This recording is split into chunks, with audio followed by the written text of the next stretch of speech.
You ever get that feeling like the universe is trying to whisper something in your ear, but the room's too loud? Everything around you buzzing, scrolling, shouting, and underneath it all, there's this urgency.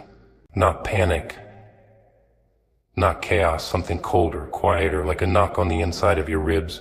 You try to ignore it, of course, numb it, distract yourself with the usual noise, likes, timelines, the fake smiles, sugar-coated doom. But it doesn't stop. It just waits. And it's not asking for your attention anymore. It's demanding You wake up, eyes open. But you're not really awake, are you? You're already scrolling, already plugged in, already digesting the static. And somewhere between the flickering screens and the caffeine-fueled routine, you miss it. The voice. Not loud. Not dramatic. Not the booming kind people expect when they imagine God talking. It's subtle. Like a glitch in the rhythm. Like your spirit just flinched. It felt something. And you ignored it because that's what we're taught to do. Numb the signal. Normalize the silence. Dismiss the divine as imagination and call the noise reality. You ever wonder why people are so uncomfortable with stillness? Why we blast music in empty rooms? Why we drown ourselves in distractions? Because silence is where the truth starts to leak through. And the truth, it's not always kind. Sometimes the truth wrecks your illusions. Sometimes it sets fire to everything you built on lies. And people don't want that. They want comfort. But God doesn't call you into comfort. He calls you into clarity, into confrontation, into war with yourself. Now, when I say God needs to talk to you, people get nervous. They picture punishment, judgment. But what if the real danger is not listening? What if the warning isn't fire from the sky, it's the slow rot of your potential? The decay of the parts of you that were meant to lead, to build, to transform, rotting away in the dungeon of delay. Because you were too afraid to pick up the call. Because you thought it would come later. After the job. After the relationship. After the fear goes away. But here's the problem with waiting for fear to leave. It doesn't. It adapts. It gets smarter.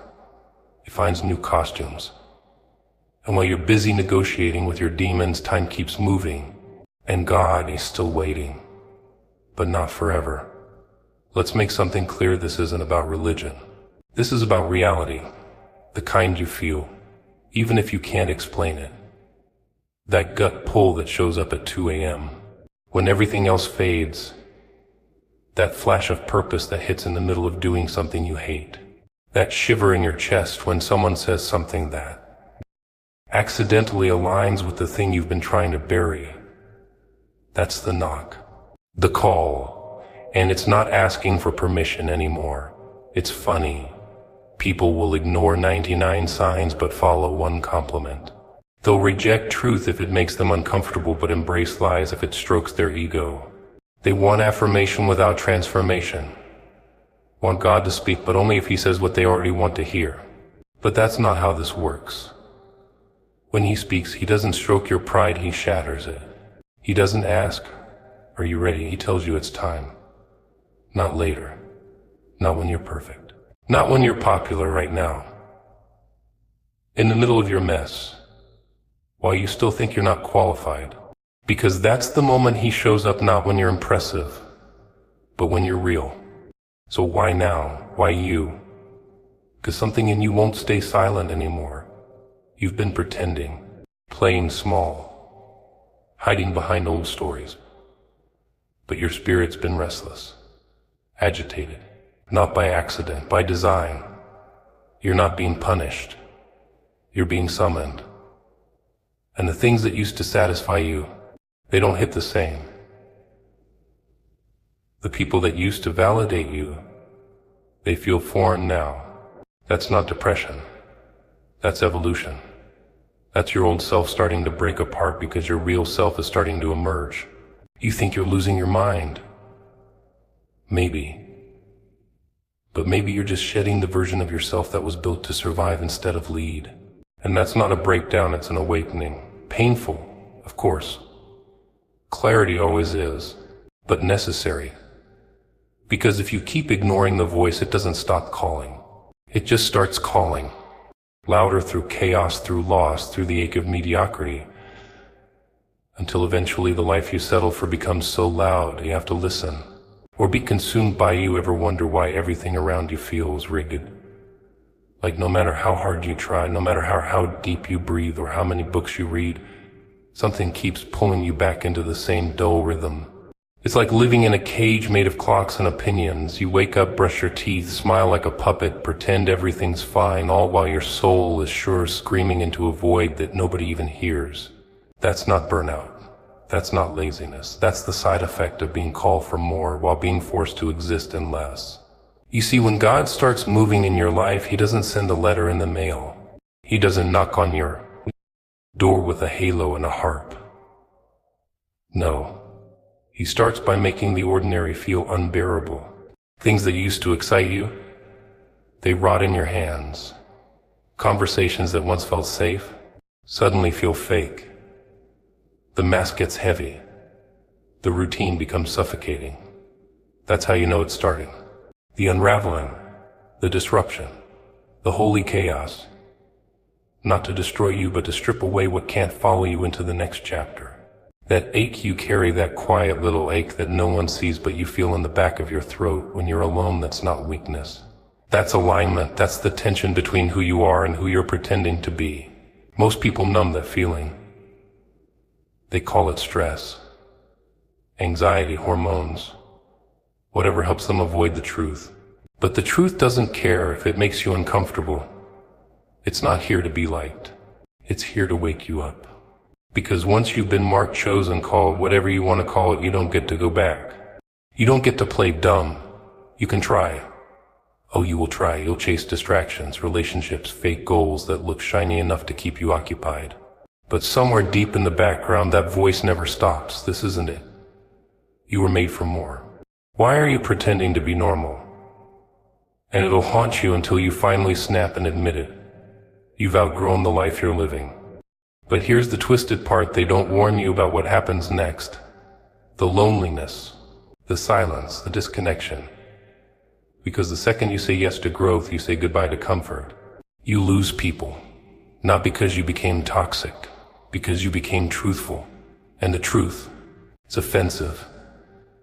It's disruptive. It ruins shallow conversations and kills small talk. You start craving depth, realness. You start seeing through people. And they hate that. They liked you better when you were confused, distracted, easy to manipulate. Now, it's not just them you outgrow. You start outgrowing yourself, your habits, your excuses, the stories you've told yourself to stay safe. You look in the mirror and realize the person staring back isn't who you want to be anymore. You start burning bridges, not out of anger, but necessity. You don't have the luxury of dragging dead weight into your destiny. And guess what? That includes your old mindset. Because to walk in purpose, you have to walk in discomfort. You have to kill the version of you that was built to survive and resurrect the one that was born to lead. And that doesn't happen with motivational quotes and vision boards. It happens with fire, with isolation, with that dark, suffocating silence where you think you're being punished, but in reality you're being processed. You're being prepared. You're being stripped of everything fake so only the real can remain. But nobody claps for this part.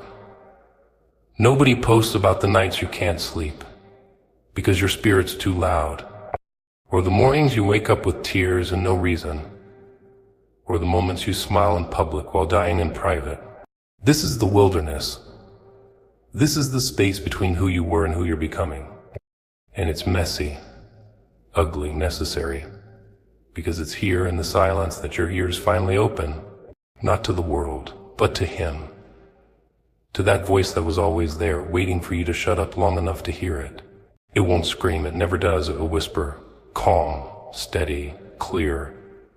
And in that moment, if you're honest, if you're brave, you'll admit it to yourself. You'll say the words out loud. I'm not crazy. I'm being called. You can feel it, can't you? Like an itch beneath your skin that won't go away. No matter how much you achieve, no matter how many people applaud you, no matter how perfectly you play the part, there's this low hum in your chest, always buzzing, always reminding you this isn't it. This isn't all you were made for. You're not insane. You're not ungrateful. You're uncomfortable because your soul knows something your mind hasn't caught up to yet. You've been taught your whole life to stay in line. Be nice. Don't ruffle feathers. Be realistic. Chase the job, the car, the house, smile for the camera. Die quietly. But you weren't built for quiet. You weren't designed to be. Baiga. There's a reason you've never been able to sit still in a mediocre life without feeling like you're suffocating. There's a reason comfort never really comforts you. It was never meant to. Because you've been marked. And marked people don't blend in. Oh, they try, believe me, they try. They shrink themselves to fit into relationships that drain them. They stay in rooms where their silence is more welcome than their truth. They dim their brilliance just enough to not make others uncomfortable. And at first it works, for a while, until the pretending becomes more exhausting than the truth. Until you wake up and realize you're choking on your own potential. That's when things start to break. That's when the mask starts slipping. And when it does, you've got two choices: put it back on and keep dying slowly, or let it fall and live. But living, that's not as easy as they make it sound. See, the moment you start honoring your calling, you also start triggering everyone who refuses to honor theirs. You stop being inspirational and start being too much. People will tell you you've changed, that you're arrogant now, that you're acting different. And they're right. You've changed. Because you were supposed to. Growth doesn't ask for permission. It just shows up and starts rearranging everything that isn't real. And people don't like that. They don't like when you stop playing the role they assign to you. When you stop laughing at jokes that don't hit. When you stop entertaining conversations that insult your spirit. When you stop showing up for things that no longer feed your purpose. They call it selfish. They call it cold. But what they don't see is the war you had to fight to even hear your own voice again. The internal battle to admit that you're not just a person, they're not just a name, you're a message. A movement. And movements don't stay quiet. You start seeing the patterns, the cycles, how every time you get close to breakthrough, something or someone tries to pull you back. It's not coincidence. It's resistance. Because darkness doesn't fight darkness. It fights light. So the brighter you become, the more the attacks intensify. Not to stop you, but to distract you. Because if the enemy can't destroy you, he'll settle for delaying you. And what better way to delay you than to make you question yourself? Your timing, your worth, your identity. But that's the trick, isn't it? You keep waiting for clarity, for some kind of sign that you're on the right path. But the truth is, clarity comes after obedience, not before. The miracle isn't in knowing. It's in moving. Even when you're scared. Even when you're unsure. Even when your knees are shaking and your voice cracks. Because purpose isn't handed to you in perfect conditions. It's revealed in motion. One messy, uncomfortable, terrifying step at a time. You're not late. You're not broken. You're just finally starting to listen. And that voice inside you, the one that's been getting louder, the one that doesn't care about logic or approval or convenience, that's not your ego. That's your anointing. That's the part of you that remembers who you were before the world told you who to be. That's the spark trying to become a flame. And that flame, it wasn't meant to warm hands. It was meant to burn down the lies you've been living in. So no, you're not crazy. You're not unstable. You're just waking up. And waking up in a world that profits off your sleep, that's going to feel violent. But that violence, it's not destruction. It's birth. You start to notice it in small ways at first. People flinch when you speak the truth.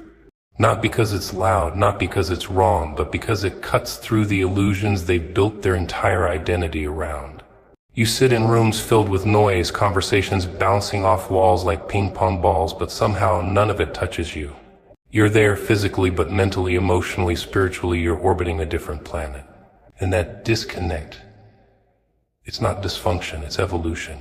You're becoming allergic to the fake. They won't tell you this, but authenticity is dangerous. It threatens systems, it breaks routines. It terrifies the ones who've learned to survive by pretending. So when you walk into a room and refuse to play the part, when you let your soul speak instead of your social mask, you become a problem. Not because you're wrong, but because you're real. And realness, true, raw, uncompromising realness, is radioactive to people still clinging to comfort. What they don't understand is that you didn't choose this shift. You didn't wake up one day and decide to alienate yourself. It happened slowly, quietly, like a whisper beneath the noise. You started seeing through smiles, hearing the manipulation hidden in compliments, feeling the emptiness behind titles, applause, attention. You started to realize that success without purpose is just a more expensive form of emptiness, that looking good isn't the same as being whole, and that the more you shrink yourself to fit in, the more you abandon the voice inside you that's begging to rise. So now you walk with a different energy, not arrogant, just aware. You're not mad, you're not bitter, you're just done apologizing for evolving, for growing, for asking deeper questions, for refusing to keep playing small so others don't feel insecure. And the people who once praised you, they start calling you distant, complicated, changed. But they don't see the price you paid for your peace, the battles you fought in silence, the nights you cried in private, the war it took to rebuild your mind from the inside out. Because let's be honest, becoming who you really are is violent, not to others, to the parts of you that had to die.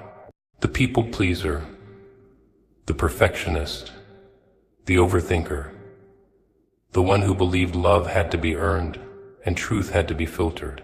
And each time one of those parts die, something sacred is born. Integrity, clarity, courage. Not the kind that screams, the kind that walks into chaos with calm eyes and a steady heart. Knowing it no longer needs to convince, explain, or prove, you begin to walk away from things that drain you, not out of anger, but alignment. You stop fighting for attention and start living in intention.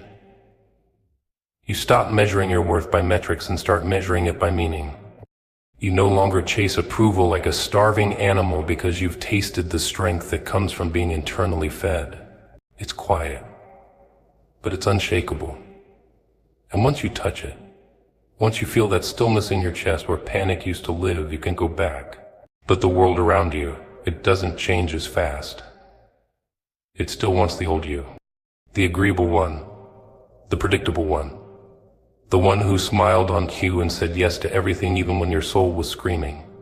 No. They want that version of you back, not because it served you, but because it served them. And when you stop performing, they call it rebellion. They say you're different. Damn right you are. You've met your truth, and now you refuse to pretend you didn't. You stop being the emotional sponge for other people's chaos. You stop explaining your piece to those committed to their drama. You stop giving CPR to relationships that flatlined years ago. You start honoring your time like it's sacred, because it is. You start protecting your energy like your life depends on it, because it does. And slowly, one boundary at a time, one honest conversation at a time, you carve out a space in Etienne. You carve out a space in the world where your soul can actually breathe, where your purpose isn't just tolerated, it's home. And that is what scares them.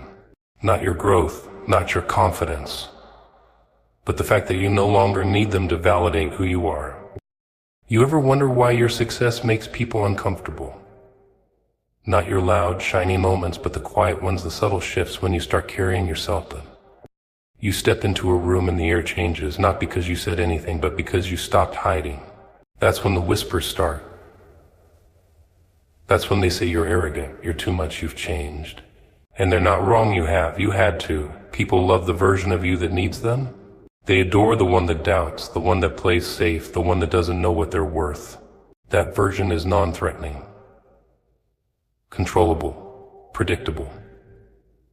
But the moment you wake up to your value, the real kind, not the fake confidence plastered over insecurity, the whole dynamic shifts. You're not more than them. you're not better than them, but you're no longer beneath them, and that they can't handle. Because the minute you become aware of your power, the minute you stop begging for scraps and start owning your space, you stop being entertainment and start being a mirror. And people don't like mirrors, not honest ones, not the kind that reflect their own stagnation. It's easier to mock you, sabotage you, question you than to face their own lack of movement. Your glow becomes a reminder of everything they could be but chose not to become. And you're not even trying to outshine anyone. You're just trying to breathe. You're trying to stretch your legs without shackles. You're trying to speak without flinching, to take up space without guilt. But your liberation to them feels like defiance.